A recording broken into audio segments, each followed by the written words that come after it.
আসসালামু আলাইকুম। আমরা এখন জান্নাতের শপিং মল থেকে ঘুরে আসবো। তো আপনারা জানতে চান আমরা জান্নাতের শপিং মল থেকে কিভাবে ঘুরে আসবো? তো চলো ভিডিওটাকে একটি লাইক দিয়ে ভিডিওটা শুরু করি। চলেন জান্নাতের শপিং মল থেকে একটু শপিং করে আসি। জান্নাতের ভেতরে বিশাল এক শপিং মল থাকবে। প্রতি শুক্রবারে সামনে পেছনে সব জায়গা থেকে ভন ভন করে মৌমাছির মতো জান্নাতীর ওই শপিং মলে শপিং করতে আসবে। ইচ্ছে মতো দেদারসে পোশাক কিনবে, ইচ্ছে মতো শপিং করবে, টাকা দেয়া লাগবে না, ক্রেডিট কার্ড লাগবে না। সুবহানাল্লাহ পড়েন।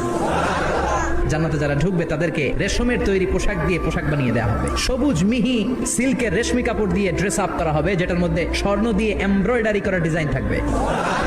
সর্বপ্রথম জান্নাতীদেরকে কি খাওয়ানো হবে জানেন? মাছের ভুনা কলিজা। খাইতে খাইতে শেষ। ফেরেশতারা বলবে এত খায়েন না, সামনে আরো আছে। পুরুষদের জন্য আল্লাহ তাআলা জান্নাতের হুরদের ব্যবস্থা করেছে। সুন্দরী, রূপবতী, গুণবতী, অপ্সরা, প্রিয়ংবদা, সুহাসিনী, সুকেশিনী, সুভাসিনী, অশুভম পর্ষা, অসাধারণ সুন্দরী হবে তারা। আল্লাহ বললেন স্পেশাল ভাবে সৌন্দর্যের আলোকচ্ছটা করে আমি তাদেরকে বানিয়েছি তোমাদের জন্য। ও মুসলমান, আপনাদেরকে এই ভিডিওগুলো কেমন লাগে কমেন্টে জানাতে বলবেন না। আর এই রকম ভিডিও দেখতে চাইলে চ্যানেলটিকে সাবস্ক্রাইব করে বেল আইকনটি দাবাবেন। দেখা হচ্ছে এর পরের ভিডিওতে।